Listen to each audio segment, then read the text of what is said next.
This meeting is being recorded.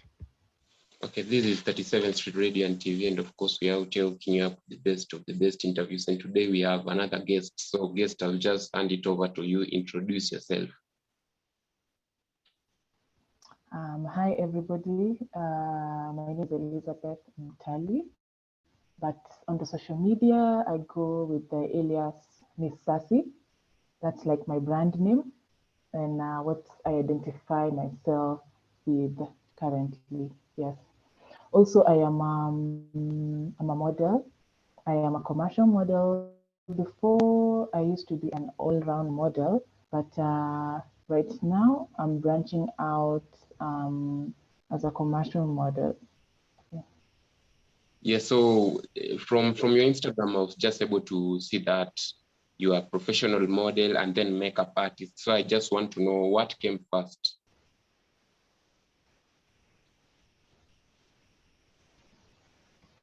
Yes, second.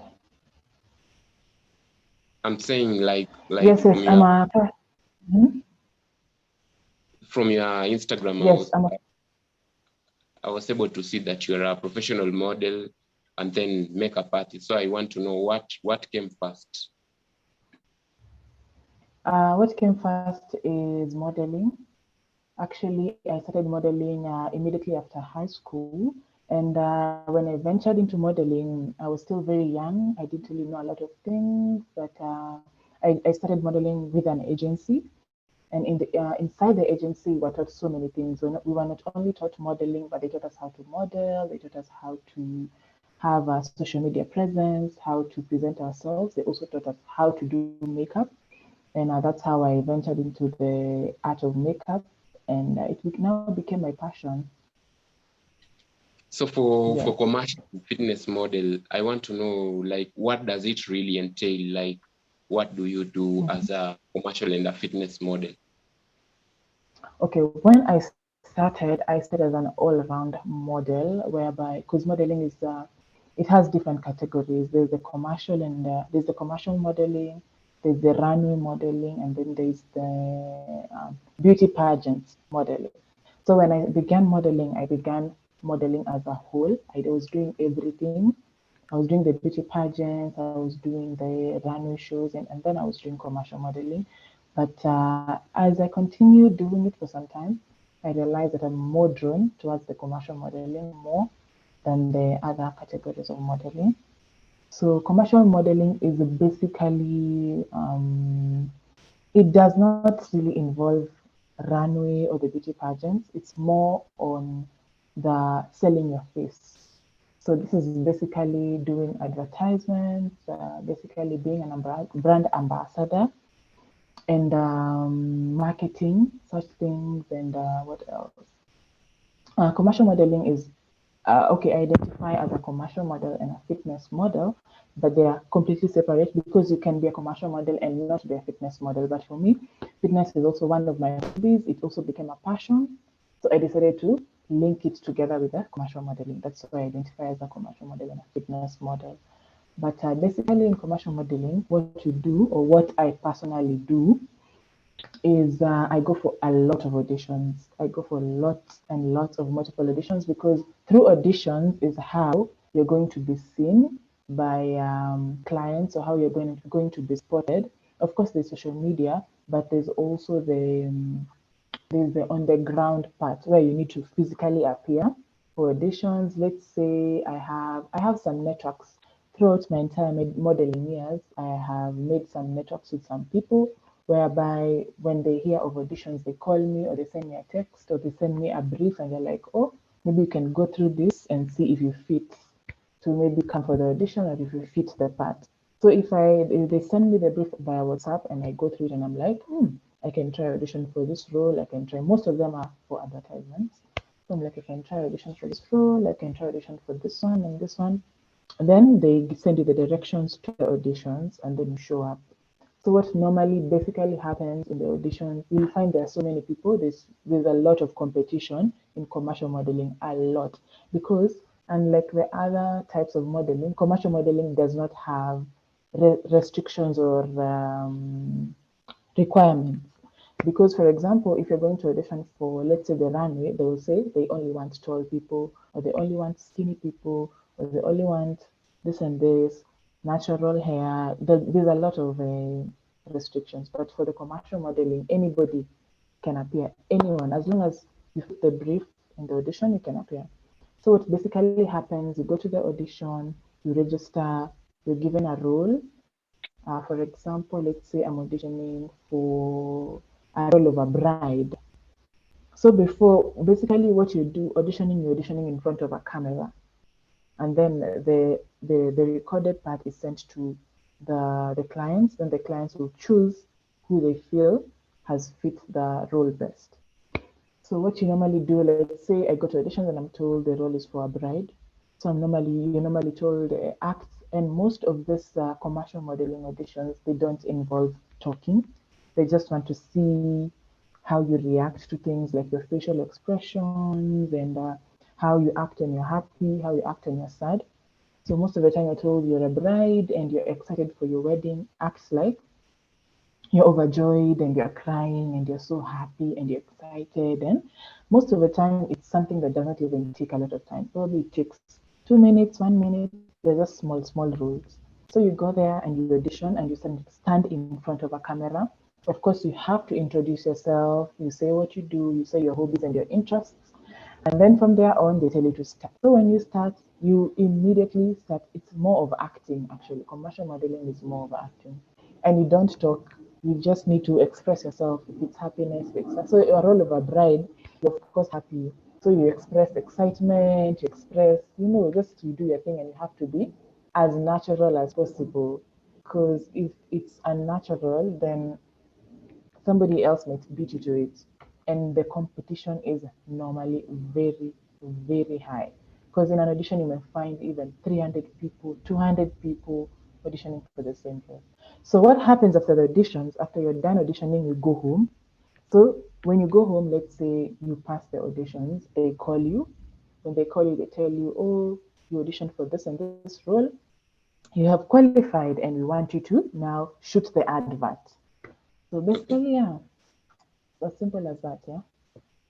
So from even when you were starting out, and now you are just new in the industry, I want to know, how was it getting these opportunities?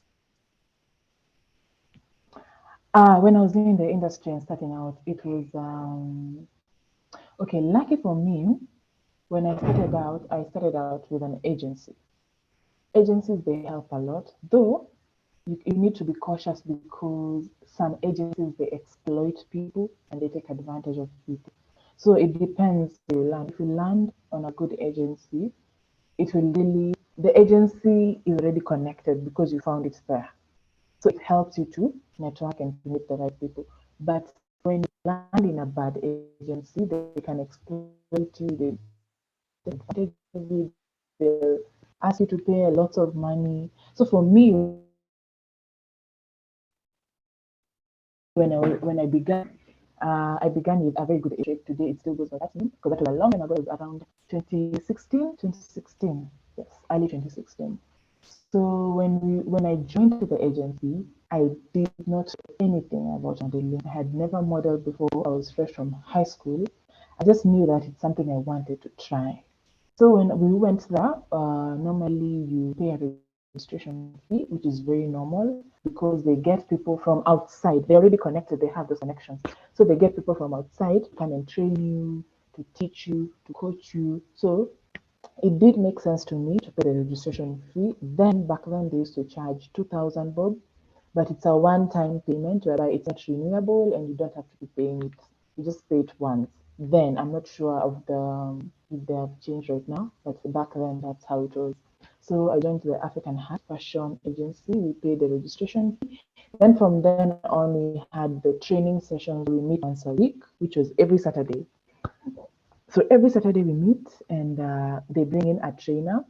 The trainer is outsourced, somebody who has probably been in the modeling agency for long, somebody who has experience in the market, somebody who's going to come and teach you guys new things. So for us, we would train every Saturday. They bring in coaches. Some of the coaches that trained me were there's Latoya. I'm not sure if you've heard of her. She's Yeah. quite a very good coach. There's Anita Winter, who is now an international model, doing so well.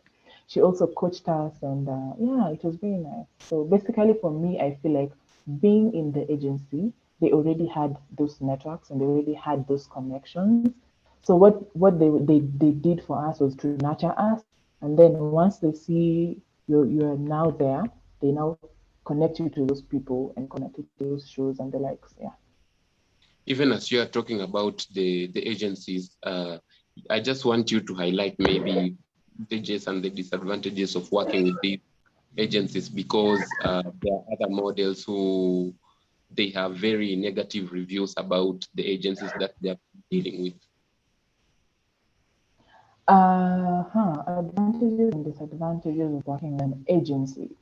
I'll start with the advantages because for me, I'm a beneficiary of an agency, so I won't start with the bad things. I'll start with the how it benefited me. So an advantage is number one, when you're starting out, you don't know. Okay, this is for the amateur models whereby you have never modeled before, you don't know anything about modeling, you're completely green, and you want to learn.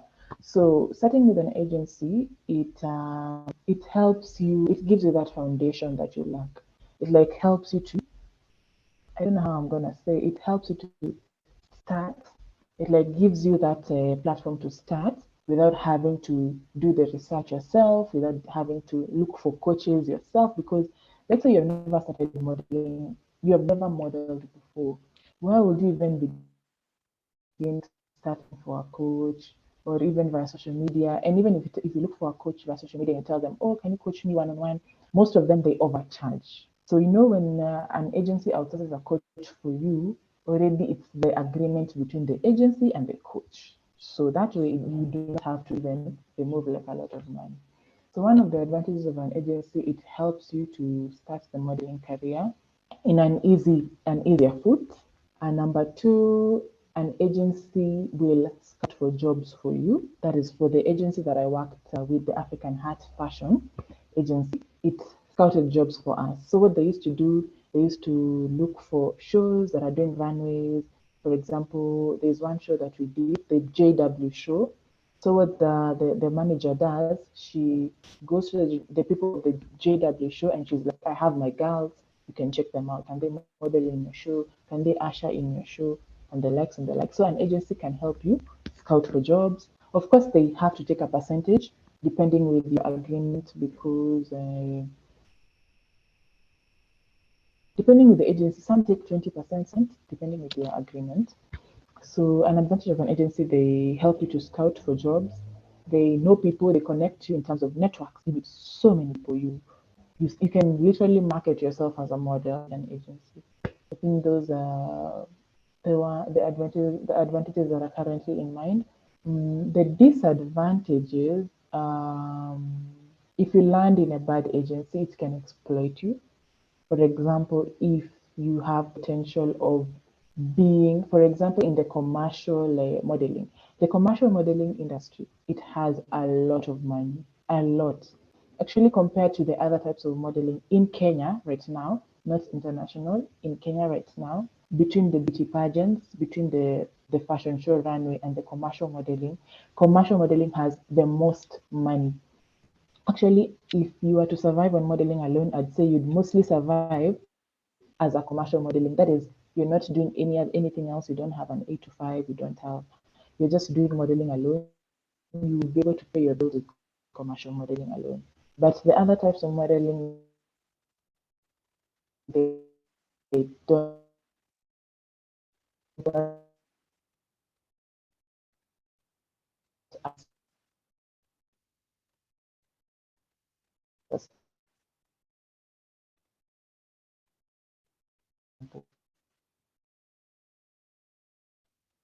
So, for example, if you're a commercial model under agency, commercial modeling mostly it's doing advertisements to brand ambassadors. Let's say you're a brand ambassador for Happy, a brand ambassador for money, like in big sums, like 200K base. And the disadvantage is when you're under an age cut of that money. And in this time, for example, if you signed the agency also have contracts depending with the duration. So let's say you signed a contract with an agency saying that for every advertisement that you do, they take 20%. You know, when you're signing this as a model, you don't really imagine that there's one day you get a contract that pays you 200K. And you know, maybe you think that the Kidogo money, 20% is not that a lot. You're like, it's just 20%.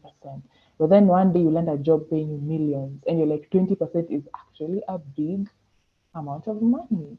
So some agencies, they can even go ahead behind your back when you do not even know. They change their contract. They try and swindle you. They even put 50% or they even change the terms. And then that's where you may find you're doing a brand ambassador job whereby the organization is paying 1M, but the agency is eating and exploiting and taking so much money. Another thing about another disadvantage about working in an agency whereby I've had friends who have worked in other agencies whereby they would say every agency has a manager or something or somebody who is in charge. So our agency, African Heart, our manager was a lady. She was like a bit elderly. She was maybe in her early 50s or late 40s. She was very respectful and she had integrity and she was just a role model. But from my friends who are models, stories that I've had whereby you find that the manager is a man or he's young. So some of them, they say the managers, they hit on them, they make moves on them, they harass them and things like that. So that can also really determine if the agency that you're in is helping or not. Or some of them, they even say, oh, because you may find in an agency, you have like, let's say 40 or even 50 models, like a lot of models, a lot of you are being coached, a lot of you are being trained. So an opportunity comes and they say they just want 2 models, 3 models, 5 models. So everybody is fighting for that position, right? So Yeah. maybe let's say a manager is like a guy and he's like young. So he's like, oh, those who are going to do this and this and this, or give me this and that and that and that is, of course, sexual advances are the ones who are going to get this job. The like, so those are just some of the disadvantages. Also, another, I think I'll shift to the advantage side. An advantage of working under an agency is that when, let's say, you're doing a brand ambassador gig, and the organization you're working for, because even the organizations, the brand ambassador, they can even try to also exploit you. So maybe they want you to be a brand ambassador and pay you peanuts. So let's say if you are working under an agency, the agency will like come and defend you. They will come and tell you, oh, they will come and back you up in terms of negotiating and bargaining. They may even bargain for more money for you, as opposed to, let's say, if you are doing a freelancing job by yourself, you don't have anyone to back you up, you don't know, you don't have that strength. The agency comes it gives that strength to bargain for you, whereby in a situation whereby they want to pay you peanuts or they want to exploit you or take advantage of you and the likes. Yes. Yeah. So in the industry, from what you have observed, I want to know, what do you think can change so that the industry, we can compete globally and even in other countries? Maybe what we can change in the Kenyan industry is okay, let me think on this one. The modeling industry as a whole, Yeah. or in the commercial modeling bracket? Just the industry in modeling as a whole, because just as you have said, sometimes it is hard to even live off modeling, and in other countries you can see a model living a better life, being able to pay their bills. So what do you think can happen, can change, so that guys like you can compete even globally? Okay. First of all, I would say we change the perception on models, especially in Kenya. Because in Kenya, once you tell somebody that you're a model, the first thing they think, oh, you're a vixen, you are loose, you are somebody who is maybe a gold digger, or you're somebody who has sponsors. So there's a very bad perception towards models in Kenya, whereby models are seen as it's not really a profession that is taken seriously, most of the time when you tell somebody you're a model, they just see it like it's a hobby or it's something that you're just doing to pass time while in campus. Or you're just trying to show off your body and just be, you're getting for likes and popularity in social media. So first of all, I'd like to change the perception, because once we change the perception that modeling is an actual career, like playing football, like being a musician, it's actually a reputable profession and it's an art and not just anybody, because people also have the perception that anyone can be a model. You just need to remove your clothes and take pictures on the internet and you're a model. No, not anybody can. You have to be a trained. That's why on my bio it says professional model, because modeling can also be a profession. It doesn't necessarily just have to be a hobby as people paint it. So first would be to change the perception on modeling. Second, it will be to maybe come up with a body or something. A body that protects modeling, like the way there's the film body, there's the music body. Also, maybe we can come up with a modeling body or something like that. Even that probably fights for the rights of models, whereby you may find some people who are swindled. For example, in WhatsApp, there's a lot of this going on whereby you see some people are like, oh, we're looking for international models. They just need a passport. We'll pay for them everything to fly them out. And then you find out kumbe they are being human trafficked or things like that. So if you have even a body, it can protect people against that so that they're able to filter out the cons and the people who are trying to traffic girls from Kenya to abroad, lying to them that they are going to do modeling or they are going to have a very nice career or they're being scouted. There's a lot of fake scouting, especially on WhatsApp. And the people who really don't know these things, it's very easy for them to fall for these things. So another thing we can change is maybe come up with a protective body that will educate people on modeling, on the associations of modeling, on how to identify as a real opportunity, especially the international opportunities versus a scam opportunity, because there are a lot of scam opportunities, and most of them they ask for money. They're like, you pay this amount of money, we'll look for you a passport, we'll book your flights. All you need to do is just present yourself, and they mask as real opportunities. They're very good at masking as real opportunities. So we really need, a body like that can protect us. Something else I'd change is this is directed towards the runway modeling. I think the payment, because runway models are not paid that well. You may find you're told to do a show, they'll pay you 4,000 or they'll pay you 3,000. And that is a show that you have, it's an entire show, let's say from 4 p.m. to 11 or even to 12. Some even go overnight. And you're walking on heels, you don't rest, you're changing so many outfits. It's literally exhausting, but you find that for that one show, you're given like 4,000. That's very little money. So probably I'd change the budgeting. I think they allocate very little budget. You may find maybe in a runway fashion show, the designers are paid a big amount of money, or the other people, or the people who do the setup or the decor. But then when it comes to the models, they allocate a very small budget because they're like, oh, most models are cheap. They'll just accept 2,000. They will just accept 3,000. They just want to be on the show. So they don't really get a very good budget. There's even an example where I will not mention names because of, yeah, but there's a famous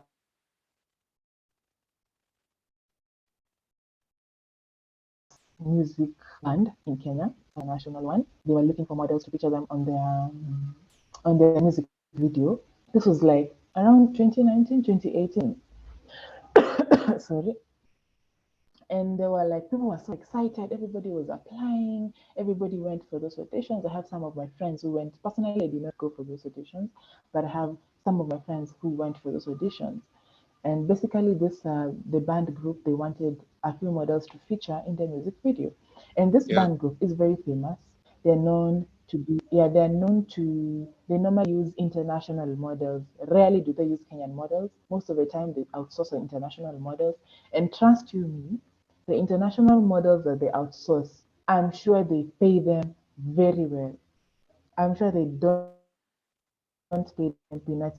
I think they even wanted the Kenyan models because they knew that in Kenya you can get the cheap labor from models. But from their other previous songs, you can see they outsource models, they use international models. So in this case, a friend of mine went. And when she went there, she qualified and passed the auditions. So she qualified to do the music video. But they did not tell them. On the day of the music video, they were like, okay, so we're here for the job. How much are we being paid? Do you know that that music band group told them that they will pay them with exposure because they're famous and they're already known. So just being in one of their videos, that's like, something to, I guess, to value or something like that. So they were told they'll pay them with exposure. They were told they'll pay them by giving them breakfast and lunch. As if you can pay rent with breakfast and lunch. So basically, there is that notion whereby people think that modeling in Kenya should be for free or something. So that's a good example of exploitation.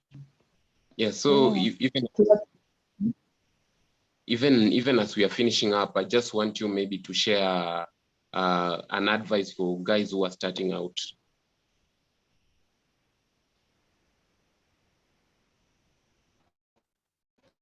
Okay, a lot of people ask me this. I get so many questions on, I want to be a model, how am I going to start? I've been told I look like a model, I am dark skinned. I've been told modeling, they're always looking for dark skinned people. So I get a lot of this, how to start on modeling. Okay, the first thing you need to do, you need to save up money. You need to save up like around, let's say 4K or even 3K. One, because I'd advise if you're starting, you start with an agency, don't start as a freelancer. Because if you start as a freelancer and you've never done modeling before, so many people will take advantage of you. So many people will call you for free jobs whereby they pay you with exposure, or they tell you, so you're starting. If you're starting, you should do it for free so that you can get your name out there.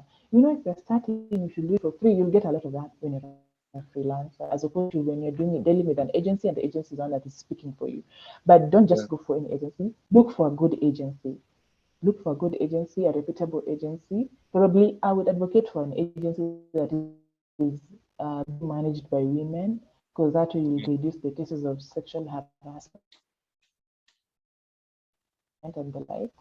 So if you're a lady, do a lot of shoots. By shoots, I do not mean shoots, phone shoots. I mean professionally studio shoots. Look for good studio.